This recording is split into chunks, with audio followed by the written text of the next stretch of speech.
भारत के दक्षिणी किनारे पर है केरल राज्य और यहीं से शुरुआत हुई थी ओणम के त्योहार की। ओणम का वास्तविक अर्थ श्रावण यानी सावन होता है और ओणम का उत्सव चिंगम मास में भगवान वामन की जयंती और राजा बलि के स्वागत में हर साल मनाया जाता है, जो 10 दिनों तक चलता है। ओणम को खास तौर पर खेतों में अच्छी उपज के लिए भी मनाया जाता है और मलयालम लोग चिंगम मास को साल का पहला महीना मानते हैं। वहीं हिंदू कैलेंडर के अनुसार चिंगम का महीना अगस्त या सितंबर में आता है।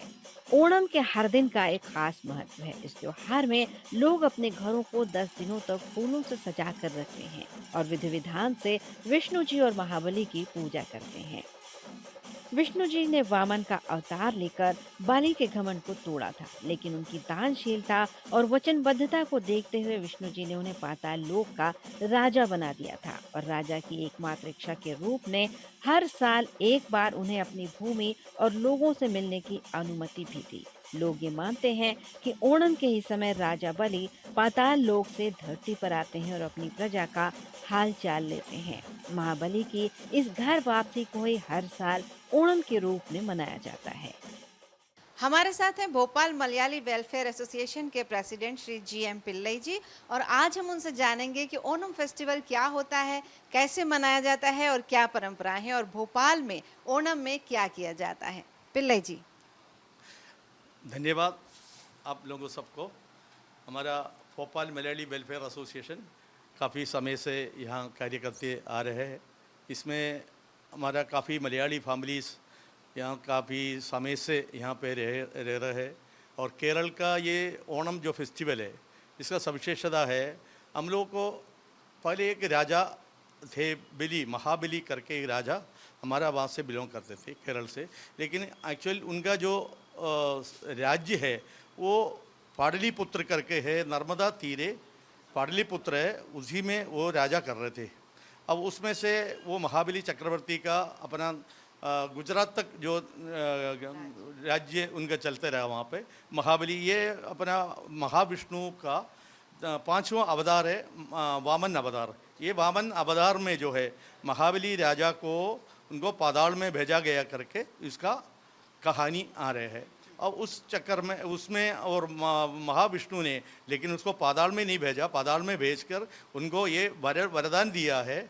उनका पूरा जो डिमांड था ये वामन का, वो डिमांड पूरा होने के लिए एक बेच गया था, जो उनका जो ज़मीन पूरा नाप के पूरा दे दिया था। उसमें बिच्छू करके आए थे महाविष्णु, उनको जितना उनने मांगा था और उसमें पूरा नहीं कर पाया, इसलिए उनका सिर दिखाकर उनको पाताल में भेजा करके रखा है। लेकिन उनको महाविष्णु ने उनको पाताल में रखे, वो उनका रक्षा कर रहे वहाँ पे, वो स्वयं विष्णु जो है उनका रक्षा कर रहे वहाँ, ऐसा है उनका कहानियाँ हो रही है। उसमें से जो अब जो उसमें से इनने डिमांड था कि हमारा प्रजा को देखने के लिए साल में एक बार हमारा ये प्रजा को देखने के लिए मौका देना, इसलिए वो आने का जो सब मलयाली जो है वो आने का दिन जो है चिंगम मास में और तिरुवोणम नक्षत्र में वो महाबली हमारा इधर बता रहे हैं। उनका हम लोग आर्भाड़क पूर्वक पूरा सद्य बना के, ओणम सद्य मेन रहता है उसका। ओणम का पहला दिन अथम कहलाता है। 10 दिवसीय ओणम उत्सव की शुरुआत का ये प्रतीक है। ओणम के पहले दिन सुबह सवेरे स्नान आदि करके मंदिर जाकर भगवान की पूजा की जाती है। दूसरा दिन चिथिरा कहलाता है, जिसमें पुष्पकालीन में नए फूलों को जोड़ने का काम किया जाता है और ये सभी फूल पुरुषों द्वारा लाए जाते हैं। तीसरा दिन विशाखम कहलाता है और ये बहुत विशेष होता है। इस दिन थिरुओणम यानी ओणम के 10वें दिन के लिए खरीदारी की जाती है। चौथा दिन विशाखम कहलाता है।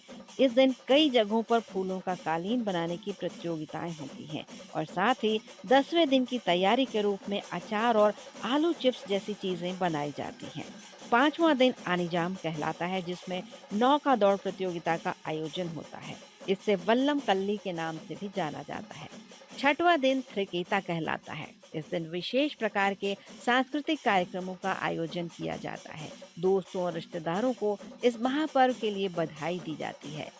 सातवां दिन मूलम कहलाता है और बहुत खास होता है और इस दिन बाजार से तरह तरह के सामान और खाद्य पदार्थों को लाया जाता है। लोग घरों में खास पकवान बनाते हैं, व्यंजनों का लुत्फ उठाते हैं।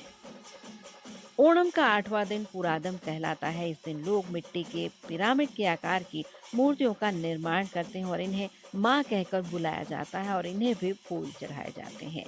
9वां दिन उथिरादम कहलाता है और इसे प्रथम ओणम भी कहते हैं। ये इसलिए खास है क्योंकि इस दिन लोग राजा महाबली के आने का इंतजार करते हैं। और 10वां दिन यानी थिरु ओणम सबसे ज्यादा खास होता है क्योंकि इसी दिन राजा बलि धरती पर आते हैं। इस दिन का पुष्पकालीन सबसे बड़ा होता है और थाली में कई तरह के पकवान सजाए जाते हैं। ये उत्सव केरल के कोच्चि के पास वामन मंदिर से शुरू होता है और प्रत्येक घर के आंगन में फूलों की पंखुड़ी से सुंदर सुंदर पूकलम यानी रंगोलियां डाली जाती हैं। युवतियां उन रंगोलियों के चारों ओर वृत्त बनाकर थिरुवथिरा कली नृत्य करती हैं। इस पूकलम का प्रारंभिक स्वरूप पहले तो छोटा होता है, लेकिन हर दिन इसमें फूलों का एक और वृत्त बढ़ाया जाता है और 10वें दिन ये अपने भव्य रूप में होता है। इस पूकलम के बीच में वामन अवतार में विष्णु, राजा बलि और उनके अंगरक्षकों की प्रतिष्ठा की जाती है, जो कच्ची मिट्टी से बनाए जाते हैं। ओणम के अवसर पर नौका दौड़, हाथी दौड़ और बैल दौड़ जैसे खेलों का आयोजन भी होता है। वहीं ओणम सद्या यानी ओणम के भोजन की थाली में 20 से ज्यादा पकवान केले के पत्तों पर परोसे जाते हैं, जिसमें चटनी, अचार, सब्जी, खिचड़ी, पचड़ी, पापड़म, ओलान, कायावरू, चेनावरूथा से लेकर मीठे की भी कई डिशेस होती हैं। ओणम सद्या थाली में सभी पकवान शाकाहारी होते हैं और एक ही थाली में गुड़ की मिठास से लेकर इमली की खटास तक सभी अनुभव हो जाते हैं। इसमें से एक और चीज़ है इसमें सबसे बड़ी जानने के लिए, जो गरीब लोग हैं उनके लिए ये ज़्यादा फेस्टिवल बनाया जाता है। जो अमीर लोग हैं उनके लिए तो रोज़ ओणम है। ये ओणम का मतलब भी क्या है, उस दिन जो है अच्छे से अपने घर पे परिवार में खाना वाना सब कुछ हो जाए, अच्छे कपड़े पहन ले, ये सब और करके महाबली को आगमन के लिए सब लोग वेलकम कर रहे हैं। तो ये जो चीज़ गरीब लोग बनाया जाता है, इसलिए इसको ज़्यादा ओणम माना जाता है। और जितनी मलयाली पूरे दुनिया में है, वो लोग सब जो है अपना ये कार्यक्रम जो है ओणम कार्यक्रम अच्छा से मनाया जाता है। इसलिए हमारा भी भोपाल में जो है जितनी मलयाली है, हमारा ये association Bhopal Malayali welfare association है। हमारा ये गरीब लोगों के लिए हम लोग जो है ये काम करते आ रहे हैं आज भी हम जो है इसका किट, मलयालम ओणम का जो किट है वो हम डिस्ट्रीब्यूट कर रहे हैं आज। ओणम त्योहार की सबसे खास और खूबसूरत विशेषता ये है कि इसे सभी धर्मों और जातियों के लोग एक साथ मिलकर मनाते हैं। ओणम एक संपूर्णता से भरा हुआ त्योहार है जो सभी के घरों को सुख और समृद्धि से भर देता है और इसमें ना कोई अमीर होता है और ना ही गरीब होता है। और जो गरीब हैं और जो इस त्योहार को मनाने में सक्षम नहीं है, उनके लिए समाज के ही लोग विशेष प्रकार के किट बनाते हैं और उन्हें देते भी हैं, ताकि वे भी त्योहार का पूरा आनंद सबके साथ मिलकर उठा सकें।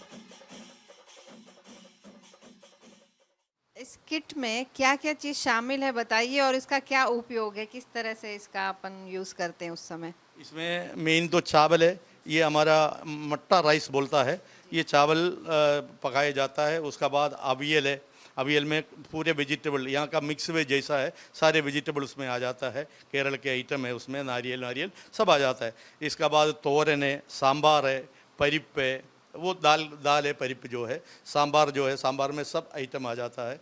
और पचड़ी ये दही का बनता है, और खीर है, और अड़ा से खीर बन जाता है, और चिप्स है, केले के चिप्स है, और ये सब केले के पत्ते में ही हम लोग डिस्ट्रीब्यूट, पपड़ है, और बाकी आइटम काफ़ी आइटम है इसमें। करीब 20-22 आइटम्स हमारा ये ओणम सद्या में हम लोग बनाते हैं। और भगवान को ये निवेद करने के बाद सब लोग इकट्ठा होके, घर के परिवार के सब लोग इकट्ठा होके, और खेल वेल जो है सब लोग रहता है, उस करने के बाद सब लोग खाना खाते हैं और भगवान को नमस्कार करते हैं। ये 10 दिन का ओणम रहता है। अत्तम फर्स्ट में शुरू होता है, इसका बाद 10वां दिन जो है ये तिरुवोणम आ जाता है। उसी दिन हम लोग सब इसको कार्यक्रम को बहुत अच्छा मनाया जाता है। बाकी हमारा एसोसिएशन का प्रोग्राम भी 2 तारीख को भोपाल मलयाली वेलफेयर एसोसिएशन का कार्यक्रम श्री नारायण गुरु मंदिर सुभाष नगर में हम लोग रखा हुआ है। वो बड़ा कार्यक्रम है, उसमें बच्चे लोगों का डांस वगैरह है और सद्या भी है, और सब लोगों को हम लोग उसमें भी आमंत्रित कर रहे हैं। आप लोग यही है हमारा ओणम का सविशेष था। इसमें हम लोग सब अपना ट्रेडिशनल ड्रेस है, लेडीज़ जो है सेट साड़ी, और जो जेंट्स है और धोती और कुर्ता पहन के, और सब लोग बच्चे लोग भी उस हिसाब से कपड़ा सब पहन के बढ़िया। न केवल केरल बल्कि पूरी दुनिया में मलयाली समाज इस त्योहार को बड़ी धूमधाम से मिलकर मनाता है। समाज के गरीब लोगों के लिए भी ये त्योहार आनंददायी हो, इसके लिए उन्हें त्योहार का सामान उपहार में दिया जाता है। और थिरुओणम के दिन पूकलम बनाने के साथ साथ रस्सा खींच, बोट रेस जैसी कई प्रतियोगिताएं लोगों को आनंद से भर देती हैं। और ओणम सद्या का भोज सबके लिए होता है, क्योंकि हर भारतीय त्योहार में खाना सबसे महत्वपूर्ण चीज होती है और जहाँ हर कोई जाकर ओणम का आनंद ले सकता है। राजा बाली और वामन देव के आशीर्वाद के साथ जीवन में आगे बढ़ सकता है और खुशहाल जीवन जी सकता है। Nupur Sharma, India ahead.